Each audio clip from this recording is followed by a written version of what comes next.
আসসালামু আলাইকুম প্রিয় দর্শক, অন্য মঞ্চের আলাপচারিতায় আপনাদের সকলকে আমন্ত্রণ জানাচ্ছি। বাংলাদেশে আন্তর্জাতিক অপরাধ ট্রাইব্যুনালে মানবতাবিরোধী অপরাধের মামলায় সাবেক প্রধানমন্ত্রী শেখ হাসিনা সহ ৩ আসামির বিরুদ্ধে দায়ের করা মামলার রায় সোমবার ঘোষণা করা হবে। রাষ্ট্রপক্ষ চেয়েছে সর্বোচ্চ সাজা অর্থাৎ মৃত্যুদণ্ড দেওয়া হোক সাবেক প্রধানমন্ত্রী শেখ হাসিনাকে।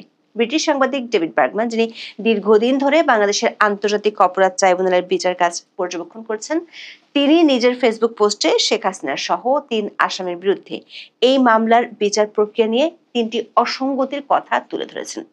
ডেভিড বার্গম্যান মনে করেন, যেহেতু মামলাটি বাংলাদেশের একজন সাবেক প্রধানমন্ত্রীর বিরুদ্ধে, তাই বিচার প্রক্রিয়ায় এই ত্রুটিগুলো অনেক বেশি আন্তর্জাতিক গোষ্ঠীগুলোর নজরে আসবে।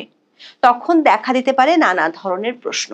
মজার ব্যাপার হলো, সম্প্রতি শেখ হাসিনা জাতিসংঘে আইনজীবীর মাধ্যমে যেসব নালিশ করেছেন, সেখানেও একই ধরনের অভিযোগ উঠে এসেছে। এদিকে শেখ হাসিনা এবং আওয়ামী লীগের অভিযোগ হলো ইউনূস প্রশাসনের লিখে দেওয়া রায় দেওয়া হবে। তাই এই রায়ের প্রতিবাদে রোববারের পর সোমবারও বাংলাদেশে কমপ্লিট শাটডাউন পালনের ডাক দিয়েছে আওয়ামী লীগ। রোববার বেশ কিছু জায়গায় ককটেল বিস্ফোরণ ও বাসে অগ্নিসংযোগের ঘটনা ঘটেছে।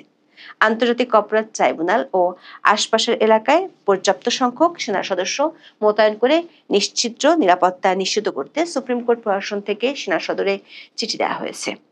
এসব কিছুকে ছাড়িয়ে নতুন করে বিতর্কের জন্ম দিয়েছে ঢাকা পুলিশ কমিশনারের একটি নির্দেশ। পুলিশ আইনের দোহাই দিয়ে যানবাহনে অগ্নিসংযোগ ও ককটেল নিক্ষেপ করতে এলে সরাসরি গুলির নির্দেশ দিয়েছেন ঢাকা মহানগর পুলিশ বা ডিএমপি কমিশনার শেখ মোহাম্মদ সাজ্জাদ আলী। 5 দিনের আগে চট্টগ্রাম মহানগর পুলিশের কমিশনার একই ধরনের নির্দেশনা দিলে সেটি নিয়ে মিশ্র প্রতিক্রিয়া তৈরি হয়। দর্শক, বাংলাদেশের পুলিশের বিরুদ্ধে বিচার বহির্ভূত হত্যাকাণ্ড এবং মানবাধিকার লঙ্ঘনের গুরুতর অভিযোগ আছে।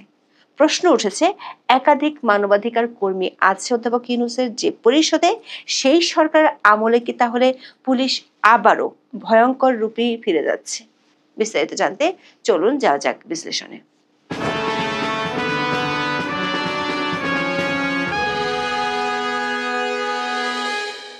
৭১-এর মানবতাবিরোধী অপরাধের বিচারের জন্য বিগত আওয়ামী লীগ সরকারের সময় আন্তর্জাতিক অপরাধ ট্রাইব্যুনাল গঠন করা হয়। ২০২৪ সালের ৫ই আগস্ট আওয়ামী লীগ সরকার পতনের পর এই ট্রাইব্যুনাল পুনর্গঠন করা হয়। পুনর্গঠিত ট্রাইব্যুনালে শেখ হাসিনার বিরুদ্ধে জুলাই আন্দোলনের সময় সংগঠিত মানবতাবিরোধী অপরাধের ঘটনায় প্রথম মামলা হয়। গত বছরের ১৭ অক্টোবর পুনর্গঠিত ট্রাইব্যুনালের প্রথম বিচার কার্যক্রম অনুষ্ঠিত হয়। ওই দিনই শেখ হাসিনার বিরুদ্ধে এ মামলায় গ্রেপ্তারি পরোয়ানা জারি করে ট্রাইব্যুনাল। ওই সময় শেখ হাসিনাই মামলাটির একমাত্র আসামি ছিলেন। পরে এবছরের মার্চে সাবেক স্বরাষ্ট্রমন্ত্রী এবং সাবেক আইজিপিকে এই মামলায় আসামি করতে প্রসিকিউশনের করা আবেদন মঞ্জুর করেন ট্রাইব্যুনাল। এবছরের 12ই মে ট্রাইব্যুনালের তদন্ত সংস্থা চিফ প্রসিকিউটরের কার্যালয়ে তদন্ত প্রতিবেদন জমা দেয়। এই মামলায় শেখ হাসিনা সহ আসামিদের বিরুদ্ধে 5টি অভিযোগ এনে প্রতিবেদন জমা দেয় তদন্ত সংস্থা। শেখ হাসিনা মাস্টার মাইন্ড, হুকুমদাতা ও সুপেরিয়র কমান্ডার হিসেবে মানবতাবিরোধী অপরাধ সংগঠিত করেছেন বলে তদন্ত প্রতিবেদনে উল্লেখ করা হয়েছে। পরে গত 1 জুন শেখ হাসিনা সহ 3 আসামির বিরুদ্ধে আনুষ্ঠানিক অভিযোগ দাখিল করে প্রসিকিউশন।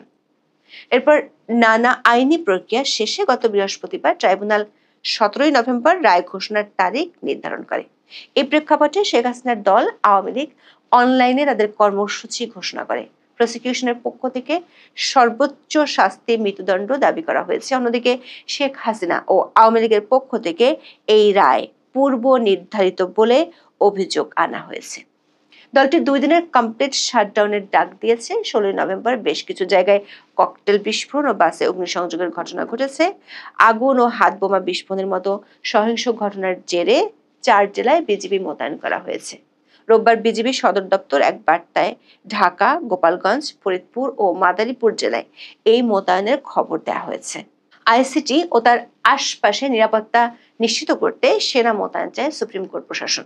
গণমাধ্যমগুলোর খবরে বলা হয়েছে, সেনা মোতায়েনের জন্য ব্যবস্থা নিয়ে সেনা সদরে চিঠি দিয়েছে সুপ্রিম কোর্ট প্রশাসন। এরই মধ্যে ঢাকা মহানগরের পুলিশ কমিশনার একটি নির্দেশ দেওয়ার খবর গণমাধ্যমে ছড়িয়ে পড়লে তা নিয়ে ব্যাপক প্রতিক্রিয়া দেখা দিয়েছে। bdnews24.com এর খবরে বলা হয়েছে, যানবাহনে অগ্নিসংযোগ ও ককটেল নিক্ষেপ করতে এলে গুলির নির্দেশ দিয়েছে ডিএমপি কমিশনার শেখ মোহাম্মদ সাজ্জাদ আলী।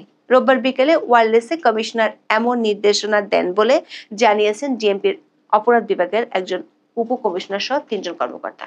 তবে তারা নাম প্রকাশ করতে চাননি। বিষয়টি বিডি নিউজের কাছে স্বীকার করেছেন ডিএমপি কমিশনার নিজেই। তিনি বলেছেন, ওয়্যারলেসে তিনি বলেছেন, কেউ বাসে আগুন দিলে, ককটেল মেরে জীবনহানির চেষ্টা করলে তাকে গুলি করতে। এটা পুলিশের আইনেই বলা আছে। পুলিশের পক্ষ থেকে দণ্ডবিধির 96 ধারার কথা বলা হচ্ছে, যেখানে বলা হয়েছে ব্যক্তিগত প্রতিরক্ষার অধিকার প্রয়োগকালে কৃত কোনো কিছুই অপরাধ নয়। দর্শক, এই একই বক্তব্য জুলাই আন্দোলনের সময় গুলি চালানোর পক্ষে ডিফেন্স হিসেবে তখনকার সরকার ও পুলিশের পক্ষ থেকে তুলে ধরা হয়েছিল। গত সপ্তাহে চট্টগ্রামে কয়েকটি টার্গেট কিলিং এর পর দিশেহারা নগর পুলিশের কমিশনার হাসিব আজিজ অস্ত্রধারী সন্ত্রাসীদের গুলি করে হত্যার নির্দেশ দেন। গত 11 নভেম্বর দুপুরে বেতার বার্তার মাধ্যমে এই নির্দেশনা দেন সিএমপি কমিশনার। এর পরদিন সংবাদ বিজ্ঞপ্তি দিয়ে সিএমপি কমিশনার এই সিদ্ধান্তে উদ্বেগ জানায় মানবাধিকার সংস্থা আইন ও সালিশ কেন্দ্র। সংস্থাটি বলেছে, দেশের সংবিধান যে কোনো নাগরিকের জীবনের অধিকার এবং আইনের আশ্রয় পাওয়ার নিশ্চয়তা দেয়। সন্দেহভাজন অপরাধীকেও আইনি প্রক্রিয়া ছাড়া হত্যা বা গুলি চালানোর নির্দেশ কোনোভাবেই গ্রহণযোগ্য নয়। এদিকে শেখ হাসিনার বিরুদ্ধে দায়ের হওয়া মামলাটির বিচার প্রক্রিয়া নিয়ে প্রশ্ন তুলেছেন অন্তর্বর্তী সরকারের সমর্থক হিসেবে পরিচিতরা। ব্রিটিশ সাংবাদিক ডেভিড বার্গম্যান বিগত আওয়ামী লীগ আমলে যুদ্ধাপরাধের অভিযোগে চলা মামলাগুলোর বিচার প্রক্রিয়ার কড়া সমালোচক ছিলেন। এমনকি তখন তাকে আদালত শাস্তিও দিয়েছিল। শেখ হাসিনার বিরুদ্ধে রায় ঘোষণার আগে ডেভিড বার্গম্যান নিজের ফেসবুক পোস্টে 3টি গুরুতর প্রশ্ন তুলেছেন। প্রথমটি হলো, শেখ হাসিনা ও সাবেক স্বরাষ্ট্রমন্ত্রীর অনুপস্থিতিতে বিচার নিয়ে তিনি প্রশ্ন তুলেছেন। তিনি বলেছেন, বহির্বিশ্বের কাছে অভিযুক্তদের অনুপস্থিতিতে বিচার করা একটি বিতর্কিত বিষয়। তিনি দাবি করেছেন, বর্তমানে কোনো আন্তর্জাতিক অপরাধ ট্রাইব্যুনাল এ ধরনের বিচারের অনুমতি দেয় না। তিনি লিখেছেন, এই বিষয়টি সরকার ঊর্ধ্বতনরা জানেন। এমনকি বেশ কয়েকজন ব্যক্তি সরকারকে পরামর্শ দিয়েছিলেন যে হয় মামলাটি হেগের আইসিসিতে পাঠানো হোক, কিংবা যদি অনুপস্থিতিতে বিচার করা হয় তাহলে অভিযুক্তদের বিশ্বাসযোগ্য ডিফেন্স নিশ্চিত করার জন্য অনুপস্থিতিতে বিচারের ক্ষেত্রে আইনের বিধানগুলো সংশোধন করা উচিত। ডেভিড বার্গম্যান বলেছেন, অন্তর্বর্তী সরকার আইসিটি আইনের অনেক সংশোধন করলেও অভিযুক্তদের অনুপস্থিতিতে বিচারের বিধানগুলো স্পর্শই করেনি। দর্শক, সাবেক প্রধানমন্ত্রী ও সাবেক স্বরাষ্ট্রমন্ত্রীর অনুপস্থিতিতে আদালত তাদের পক্ষে শুনানির জন্য আইনজীবী নিয়োগ দিয়েছেন। এই আইনজীবী নিয়োগ ও আইনজীবীর কর্মকাণ্ড নিয়ে ডেভিড বার্গম্যান গুরুতর 2টি অভিযোগ বা ত্রুটির কথা তুলে ধরেছেন নিজের পোস্টে। বিষয়টি নিয়ে তিনি গত 3রা আগস্ট লিখেছেন। তিনি বলেছেন, ট্রাইব্যুনাল শেখ হাসিনার পক্ষে যে আইনজীবী নিয়োগ দিয়েছেন তিনি কেবল সাবেক প্রধানমন্ত্রী নন, তার সঙ্গে অভিযুক্ত সাবেক স্বরাষ্ট্রমন্ত্রী আসাদুজ্জামান খান কামালেরও আইনজীবী। আসাদুজ্জামান খান পলাতক। এটি বড় ধরনের সম্ভাব্য স্বার্থের সংঘাতের সমস্যা তৈরি করে, যা তাদের প্রত্যেকের যথাযথ আইনি সুরক্ষা প্রাপ্তিতে বাধা। কারণ বিচারে এই 2 অভিযুক্ত ব্যক্তির স্পষ্টতই একেবারে ভিন্ন স্বার্থ থাকতে পারে। যেমন ধরুন, স্বরাষ্ট্রমন্ত্রী কিছু নির্দিষ্ট কাজের জন্য প্রধানমন্ত্রীর উপর দায় চাপাতে পারেন, অথবা এর উল্টোটাও হতে পারে। ডেভিড বার্গম্যান বলেছেন, প্রত্যেক পলাতক আসামির পক্ষে অবশ্যই আলাদা একজন আইনজীবী থাকা উচিত। তার চেয়েও গুরুতর অভিযোগ হলো, আদালত নিযুক্ত এই আইনজীবী একজন অভিজ্ঞ ফৌজদারি আইনজীবী, কিন্তু আন্তর্জাতিক ফৌজদারি আইনে মামলা লড়ার মতো তার কোনো অভিজ্ঞতা নাই। তৃতীয় অভিযোগটি হলো, বিচার শুরু হওয়ার মাত্র 5 সপ্তাহ আগে ডিফেন্স লয়াররা প্রসিকিউশনের সাক্ষ্যের পুরো অংশ পেয়েছিলেন। ডেভিড বার্গম্যানের বিষয় হলো, শেখ হাসিনার পক্ষে রাষ্ট্র যে আইনজীবী নিয়োগ করেছে তিনি নিজের প্রস্তুতির জন্য অতিরিক্ত কোনো সময় চাননি। বিচারের প্রথম দিনে যখন তাকে জিজ্ঞাসা করা হয়েছিল যে তিনি কেন মুলতবি চাননি, তখন তিনি উত্তর দিয়েছিলেন যে তিনি প্রয়োজনে এটি করবেন।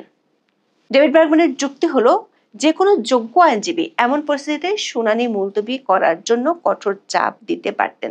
তাই এটি অবিশ্বাস্য লাগছে এই ব্রিটিশ সাংবাদিকের কাছে যে কোনো আইনজীবী, বিশেষত যে মামলায় ক্লায়েন্টদের সাথে যোগাযোগ করতে পারছেন না, সেখানে মানবতা বিরোধী অপরাধের 5টি অভিযোগের সাথে জড়িত এত অল্প সময়ের মধ্যে 2 জন ব্যক্তির পক্ষে পর্যাপ্তভাবে ডিফেন্স আর্গুমেন্ট তৈরি করতে পারেন। এমনকি এই আইনজীবী আসামি পক্ষের একজন সাক্ষীও আদালতে হাজির করেননি। ডেভিড বার্গম্যানের আশঙ্কা, এই ত্রুটিগুলো আন্তর্জাতিক ক্ষেত্রে এই বিচার প্রক্রিয়ার স্বচ্ছতা নিয়ে প্রশ্ন তুলতে পারে। দর্শক, শেখ হাসিনার পক্ষে আন্তর্জাতিক অপরাধ ট্রাইব্যুনালে মামলা লড়তে আবেদন করেছিলেন সুপ্রিম কোর্টের প্রবীণ আইনজীবী জেরাই খান পান্না। তবে আদালত তা খারিজ করে দিয়েছিল। আন্তর্জাতিক অভিজ্ঞ আইনজীবী নিয়োগের চেষ্টাও হয়েছে, সেটিও সফল হয়নি।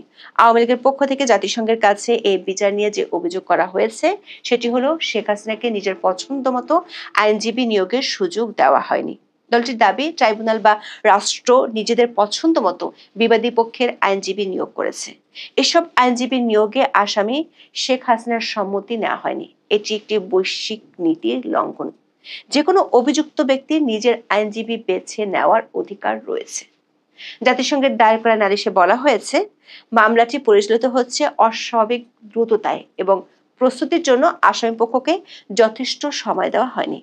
জেরা ও প্রতিরক্ষার সুযোগ সীমিত করা হয়েছে। বিবাদী পক্ষের আবেদনগুলো দ্রুততার সঙ্গে খারিজ করা হয়েছে। আওয়ামী লীগের দাবি কিংবা আইসিটির পর্যবেক্ষকদের